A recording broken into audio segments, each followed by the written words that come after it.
What's cooking, my lovelies? All right, today's chapter is Approved Requirements. I'm going to take you back a bit. What are we doing right now? We're looking at the requirements management lifecycle. No, requirements lifecycle management. So what we're doing effectively is we're kind of like managing how requirements work. Let me just do. You can still see me. Voila, my babies. And we're back. We're tilted on the side a bit, but I believe in us.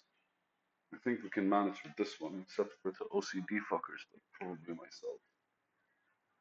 myself. So, all right. So here we go. We're at a stage where what we're doing is the life cycle management of the life cycle management of the requirements. And I want you really to imagine that throughout our entire kind of like structure, like elicitation and collaboration is also like the management. So there's the preparation, there's the conduct, there's the confirmation, right? And there's the communication part of it. So that's also a life cycle. And at the beginning with the planning as well, where there's the planning, the business analysis approach, there's the stakeholder engagement planning. Like with every single one of them, what we're doing is we're kind of like working with an overall documentation around it. So to approve the requirements, what did we do before? We created basically the trace requirements and how we're going to follow up on them and how we're going to kind of like link them together and connect the things that matter, or at the very least, the things that make sense for us to look into as we're moving forward within this project. Now remember, requirements are directly associated with the solution.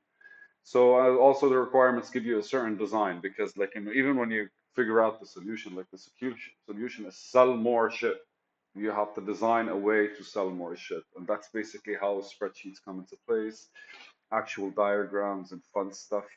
And yesterday they were talking about taxonomy or something like this and how in a way to kind of like create an easier approach to documentation so that people through the like so people are able to understand what the documentation is about because sometimes you don't have to read the whole thing, you have to read like a smaller like summary of it and the difference between visual summaries and like written summaries and all that good stuff.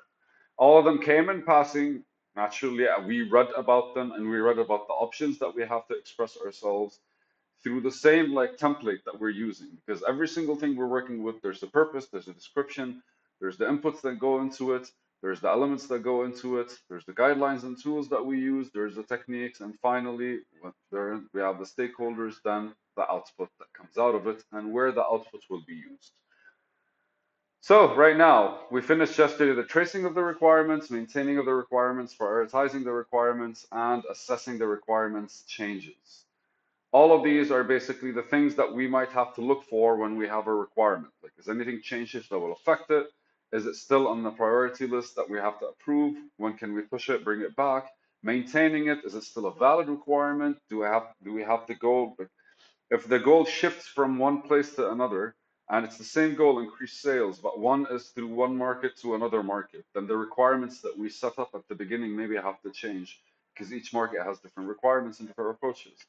And overall, man, all these five sub chapters basically, approving requirements, assessing requirements, prioritizing, maintaining, and tracing, all of them kind of like fall within the same horizontal line of requirements. So anytime one is changed, you kind of have to go around and see what the fuck's going on with the others in order to kind of like take a next step. So approved requirements, what's the purpose? Approving requirements is to obtain agreement on the approval of requirements and designs for business analysis work to continue and or solution construction to proceed. What they're telling us here is we need approval in order for us to completely understand which direction we're going. And what's the description? Business analysts are responsible for ensuring clear communication of requirements, designs, and other business analysis information to the key stakeholders responsible for approving the information. Approval of requirements and designs may be formal or informal. Predictive approaches typically perform approvals at the end of the phase or during planned change control meetings. So naturally, like at the end, you approve something at the end, not at the beginning, because like at the beginning of it, you're gonna go and do some stuff with it, and when that changes, you kind of like screwed the pooch. Adaptive approaches, typically you can't screw the pooch. It doesn't mean you did, but like very much so.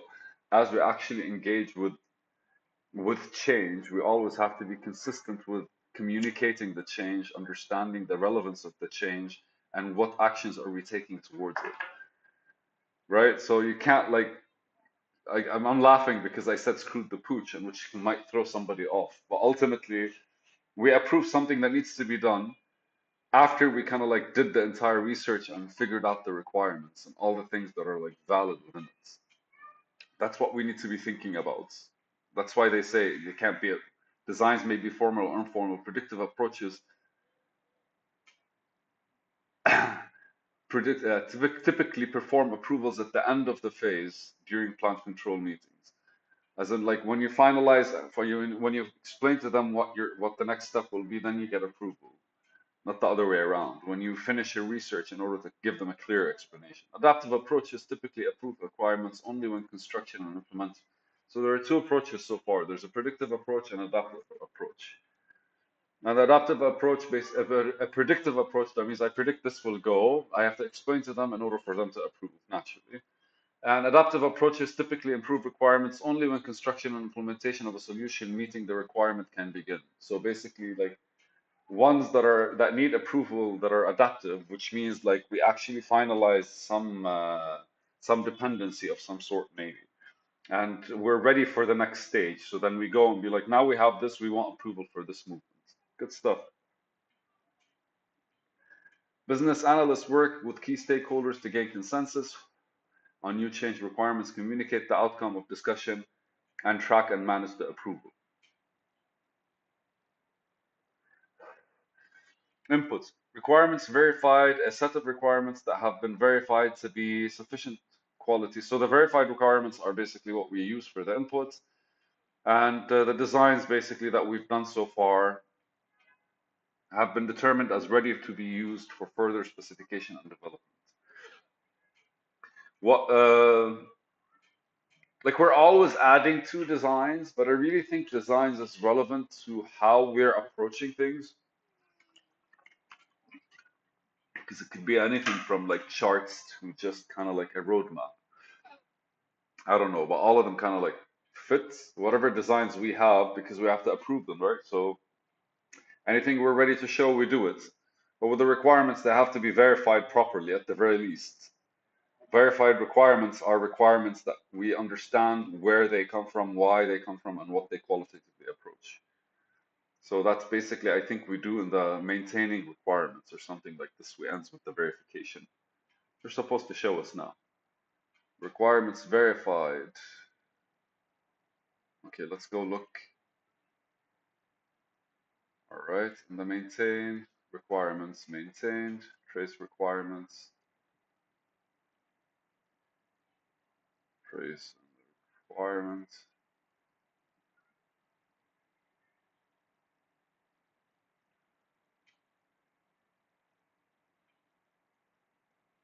Can. Okay, so what I'm looking for me is this right now, because they're saying the inputs is the verified requirements here.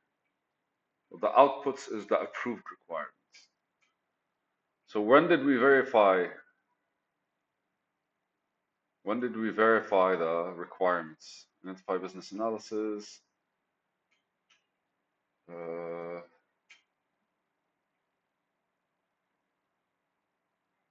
hmm, good, because I'm looking for. So in trace requirements, we get the requirements traced. In maintained requirements, we get the requirements maintained. Here they are. In prioritizing requirements, we get the requirements prioritized. In assess requirement changes, we do this. So the verified requirements, where do we get them from, man? That's something interesting to look into. Requirements verified is a set of requirements that have been verified to be of sufficient quality to be used as a reliable body of work for further specification and development.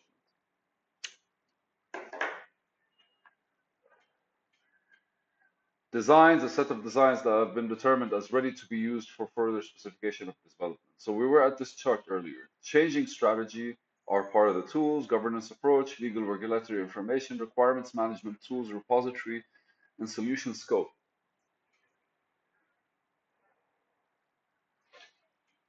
All right, so what we get as an output is the requirements approved and the designs approved. But requirements verified, I don't know where we got them, man. It's fine. I think we'll get to it later. What are the elements for basically approving requirements? The approval process is verified. I think we verify requirements as we like. I think the entire process of like tracing requirements, from tracing requirements to assessing the requirements, is what gives us the verification, right? Like, because like ultimately what we're doing is we're kind of like creating the plan for how the requirements are connecting, we're maintaining them as we move forward, and we're prioritizing them basically based on the research that we're doing. And we're assessing them based on the changes that are happening and all that stuff. So when we kind of like anything that comes out from this process, it has to be kind of verified, has to connect with the solution. So maybe it's in the management part, not the planning and monitoring. I think in the elicitation and collaboration. So when we're confirming elicitation results, I think we're just getting them confirmed. When we're conducting elicitation results as well, when we're preparing for elicitation results, elicitation activity plan, like when we're communicating, business analysis information communicated. Okay, business analysis information is considered communicated when the target stakeholders have reached an understanding of its content and explain. And in the collaboration of stakeholder engagement as well, they're not specifying that this is an output. So I'm trying to find where they're verified these things. When do we verify? Is it in the planning and monitoring part? Outputs. No. Could it be in the information management? No.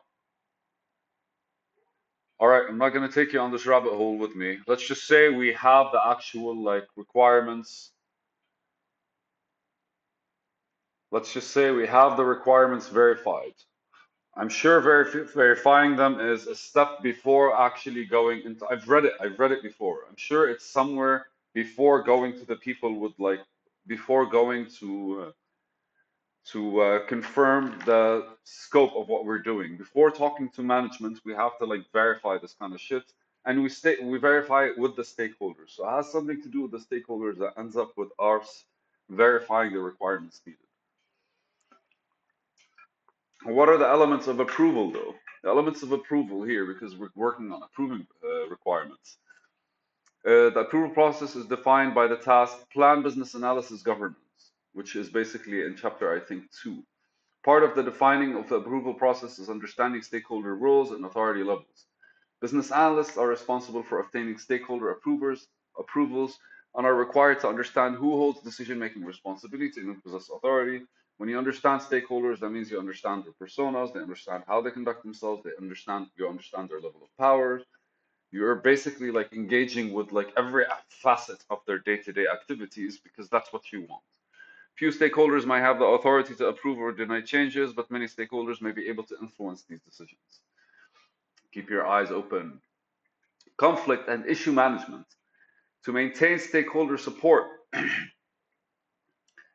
for the solution, consensus among stakeholders, and is usually sought prior to requesting approval of requirements. Like before requesting the okay, so it's one of those like you communicate with the people that are involved with the requirements, with the approval of the requirements beforehand to kind of like see if you're on the right path of seeking approval.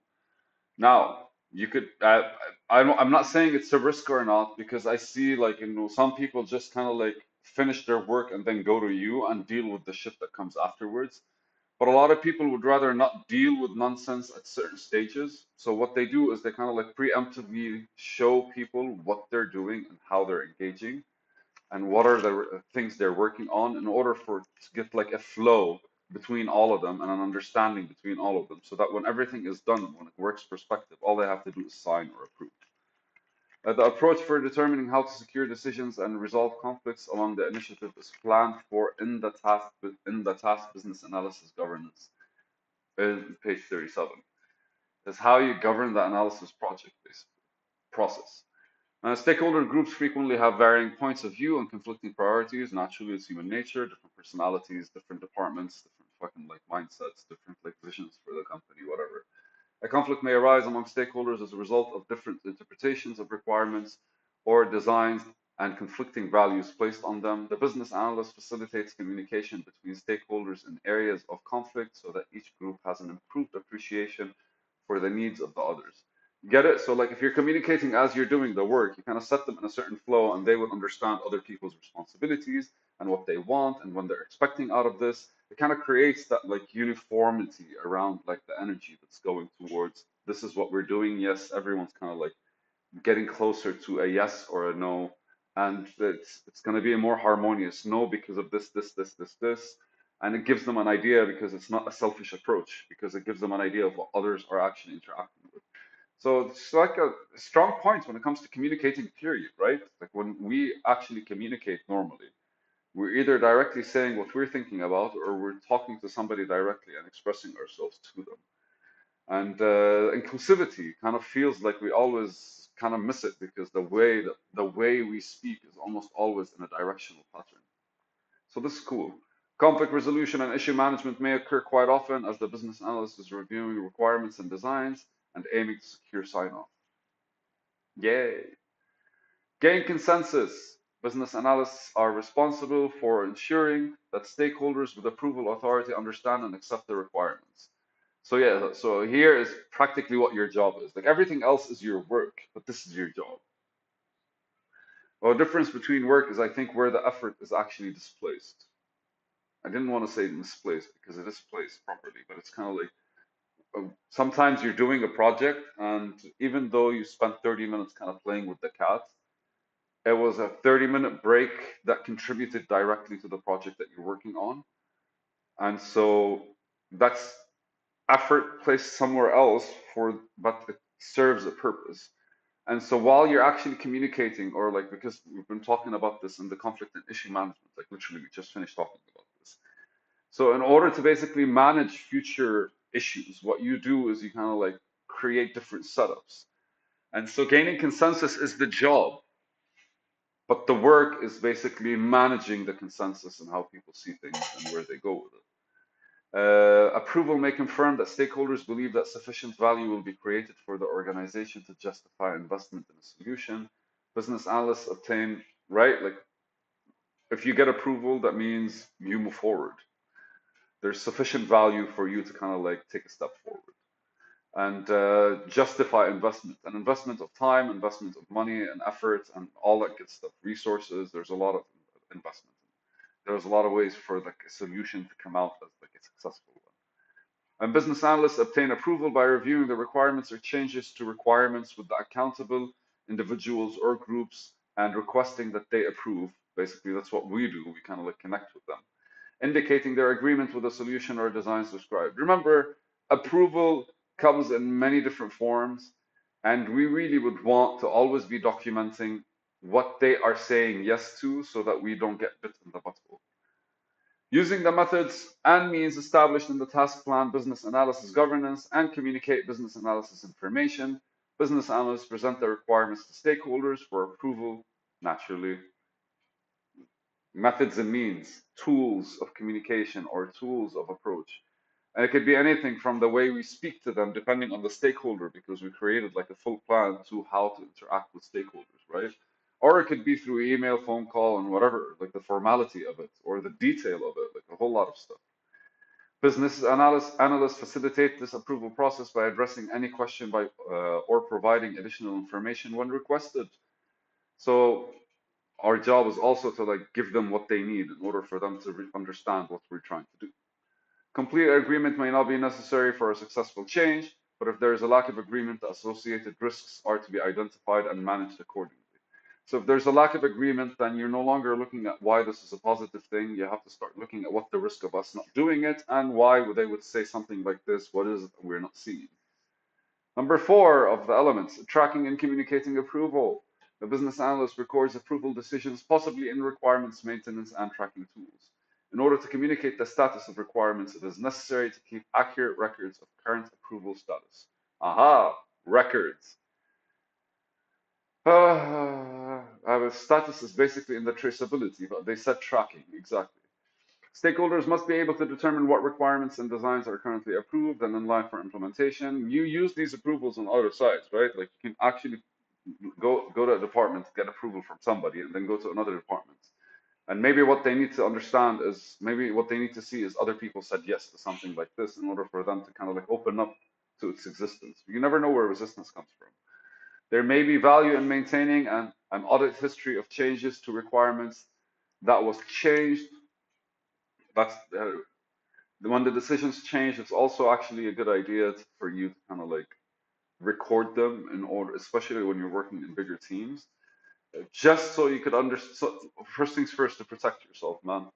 Like really consider documentation is mainly just to protect yourself and hold people accountable. But the second step is just to see when it changed and maybe realize why it changed, and maybe it's something that you can preemptively look at in the future. Like you can actually consider it before it actually, so it doesn't happen again. Because some changes or some yeses that turn to no's or no's that turn to yeses might delay you a couple of weeks. And ultimately, we're trying to produce something here that actually works. So what was changed? Who made the change? The reason for the change? When it was made? Guidelines and tools. What are the guidelines and tools? A change strategy provides information which assists in managing stakeholders' consensus regarding the needs of all stakeholders. A governance approach identifies the stakeholders who have authority and responsibility to approve business analysis information and explains when such approvals will take place and how they will align to organizational policies. And legal and regulatory information describes legislative rules or regulations that must be followed. They may impact the requirements and designs approval process. Requirement Management Tools Repository is basically the tool to record requirements approval. And it's just that big ass database that we kind of like, I call it a silo once, where everything that we might need is there. And for everyone to kind of be able to kind of like link to and see from stakeholders to everything, because it's information and it's basically approaches that are needed and necessary or proved working. And the solution scope must be considered when approving requirements to accurately assess. Like imagine, yeah, it's like if you have to like assess a requirement and approve of it, if it doesn't fit with the solution, what the fuck are you doing it for? But anyways, they had to mention these kinds of things. I don't know if they're like instinctive to me or it's just like when it comes to people. Clearly, this book has been written by like hundreds and thousands of people over the course of 30, 40, 50 years, right?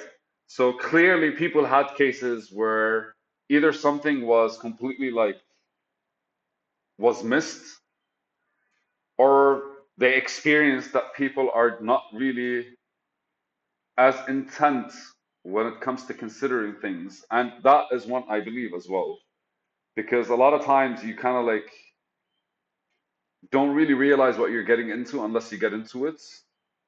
And most of the time, you don't want to take responsibility as well, because if you took responsibility before, you'll start noticing things differently. And I'm not talking about you, and we all do that in life, and we all kind of like get over this.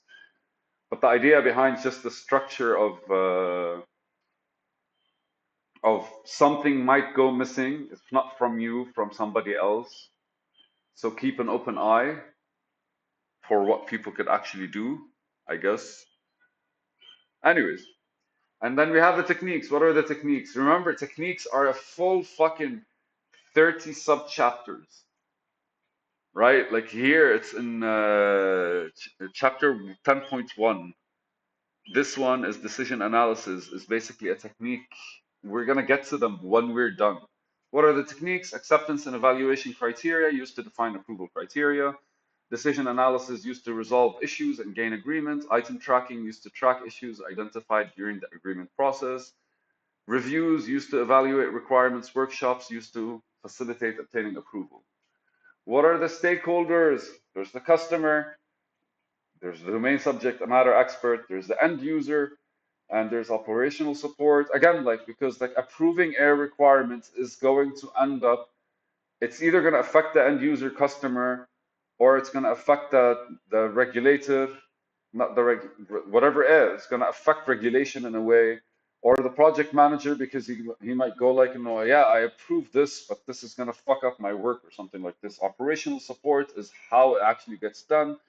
Domain subject expert for like an extra bird's eye view, let's just say, on somebody who can see things differently, who has seen more of this. Sponsor because he reviews and approves the business case, solution, project scope, and all the requirements and designs. And the tester that's responsible for ensuring quality assurance because the tester basically kind of like has to tell you he's tested enough shit for them to actually have a valid opinion. And what are the outputs? Requirements approved and the designs approved. And with that, I think we go to strategy analysis. Woot woot. Yalla, see you in the next video, babies.